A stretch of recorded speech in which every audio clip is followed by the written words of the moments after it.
Del otro lado de la línea está el diputado nacional, y es la primera vez que hablamos con él, el diputado nacional por Santa Fe, del Frente Progresista Cívico y Social, y él es el señor Luis Contigiani. ¿Cómo le va, Contigiani? Marcelo Aymar lo saluda. Buen día.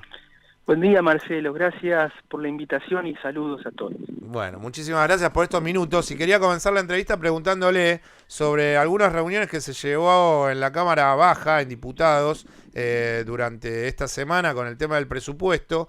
Y en algo que yo, mientras preparaba la entrevista con usted ha tenido como un par de discursos muy importantes. De hecho, tuvo una presentación en Córdoba, creo que en el día de ayer a la tarde, sobre el tema de cooperativas y mutuales y este pago del impuesto a las ganancias que le quieren hacer, que le quieren cobrar a las mutuales y a las cooperativas. Y la pregunta es, hay algunos movimientos desde los diputados de la Alianza Cambiemos, del Frente Cambiemos, que verían de buen grado que se pudiese acotar ese pago de ganancias solo a cooperativas y mutuales que fueran financieras y de seguros. La pregunta es, diputado, si usted ante esta nueva mirada podría ver como un gesto positivo esto de parte del gobierno, o sigue teniendo un enfoque negativo ante la votación del presupuesto.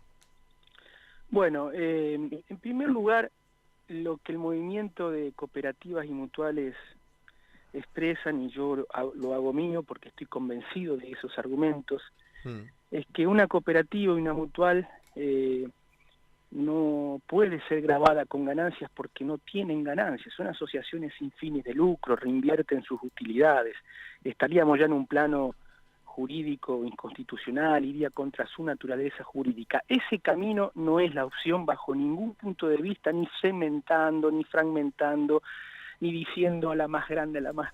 No, ese no es el camino porque desnaturaliza a la economía social, va contra su naturaleza.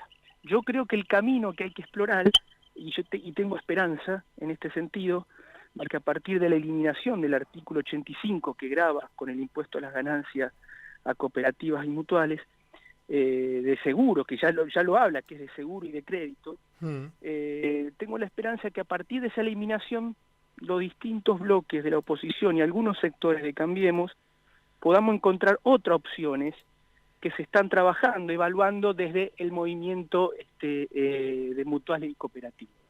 Entonces, en ese punto yo creo que vamos a podernos poner de acuerdo que el esfuerzo que le están pidiendo a la economía social sea un esfuerzo que camine por otra alternativa, no por el impuesto a las ganancias, que desnaturaliza, va contra su naturaleza jurídica y no es conveniente. Sí. Claro, y me parece que eso es lo que en definitiva con algunos otros replanteos los diputados de Cambiemos están tratando de llevar adelante. Quería Por correrlo ejemplo, sí. una alternativa que hay que explorar es la posibilidad de gravar a las mutuales. A ver, eliminar el artículo 85 siempre, porque, insisto, está mal planteado, es inconstitucional, va contra la economía social. Eso desde ya, no se resuelve con el tema impuesto a la ganancia, además desde una ley de presupuesto no se puede nunca tocar temas tributarios, lo impide la misma ley de administración financiera. Ahora, el camino, insisto, en donde tengo mucha esperanza, en encontrar, por ejemplo, un modelo similar al que tiene, digamos, en términos de aportes patrimoniales que hacen las cooperativas.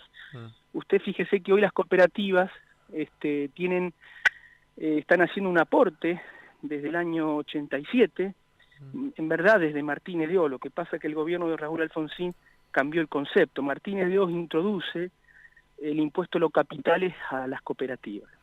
Luego el gobierno de Raúl Alfonsín en 1987 cambia ese concepto erróneo y crea un fondo con el 1% al patrimonio de las cooperativas. Y luego, en las finales de la década del 90, se lleva ese fondo al 2%. El fondo se llama de promoción y educación cooperativa. Y bueno, hace un importante aporte al gobierno nacional en términos de recurso económico, aún el 2%. Bueno, la idea es la posibilidad de lo que están estudiando dirigentes muy importantes del mutualismo como Alejandro Russo, de la Confederación Argentina de Mutualidad, la posibilidad de explorar un camino que nos permita ensayar algo similar pero para mutuales, o sea, gravar el patrimonio con un determinado porcentaje a mutuales del sector de crédito del país, y que además sea elástico, que las mutuales que más patrimonios tengan, o sea, las grandes, paguen más, y las mutuales que tengan menos patrimonio y sean más chiquititas, paguen menos, pero Claro. nunca, y haríamos, inclusive está la posibilidad que el esfuerzo sea mayor en términos de recursos económicos, y nunca grabaríamos con el impuesto a la ganancia, que hackearía todo el sistema, además de que iría contra su naturaleza jurídica. Las declaraciones de Lilita Carrió entre semana, la verdad que no ayudan a vivir este momento de pobreza y angustia que siente la sociedad argentina. Entonces la requisitoria, la pregunta que le quería formular es si la oposición, votando a favor este presupuesto, en realidad lo que hace es generar un acto de grandeza para que el gobierno y la administración de Mauricio Macri pueda llegar a finalizar el gobierno en diciembre del 2019. Bueno, saliendo un poco ya del tema específico de cooperativas y mutuales, porque el presupuesto tiene muchos otros temas, ¿no? Sí. Yo tengo una mirada crítica del presupuesto general. Es un presupuesto que le traslada a la sociedad argentina un ajuste muy fuerte, muy tremendo, y además en términos de los servicios educativos, de salud, de ciencia y tecnología, hay ajustes nominales y ajustes por inflación muy importante, y hay un crecimiento del pago de los servicios de la deuda. Yo no creo en ese modelo. Ahora, yo entiendo las razones de los diputados y las diputadas que argumentan, aún con un sentido crítico, de que, bueno, esta es una ley que madre de todas las leyes, ¿no? La ley de leyes, y hace la cuestión de la gobernabilidad. Yo entiendo ese argumento, y muy a pesar mío, porque no me gusta en un gobierno democrático no votar un presupuesto. En el caso particular mío, yo no lo estaría votando a favor, porque aún respetando este argumento de la gobernabilidad, entendiendo a los diputados que van por ese camino, y muy a pesar mío, porque no me gusta hacer esto a ningún gobierno democrático, pero digo, en el caso mío pesa mucho más el convencimiento de que estamos ante un modelo y un presupuesto que expresa este modelo económico, que le está pidiendo sacrificios enormes a la sociedad argentina, a los que menos tienen, a las clases medias, y no veo equilibrado el esfuerzo a los sectores ganadores de este modelo, al sistema financiero, a los sectores económicos privilegiados del país, agroexportadores, de servicios, mineros, etcétera. Entonces, en el caso mío se está imponiendo este criterio, respetando el otro y entendiéndolo el otro. Sí, yo lo que entiendo es que hay un endeblez a nivel social y una carestía, bueno, problemas que ya son recurrentes en el análisis, y por más que yo no soy dirigente político, o sea, soy periodista y trato de analizar lo que sucede día a día en este país. La pregunta era, bueno, si la oposición va a tener esa grandeza de decir, bueno, te dejo pasar lo del presupuesto para ayudar a esa gobernabilidad y que termines sin ningún conflicto, por lo menos decir, yo intenté agitar un conflicto social que te llevó a no terminar tu mandato de la manera que tendría que ser, que es en diciembre. Bueno, Pablo, yo creo... Marcelo, perdón. Pablo es el primo lejano que juega al fútbol. Exacto, me llamó por teléfono, creo. Bueno, yo alguna vez lo tengo que entrevistar, porque es como que me pasan situaciones y siempre está presente. Algún día tenemos que terminar hablando Marcelo Aymar con Pablo Aymar.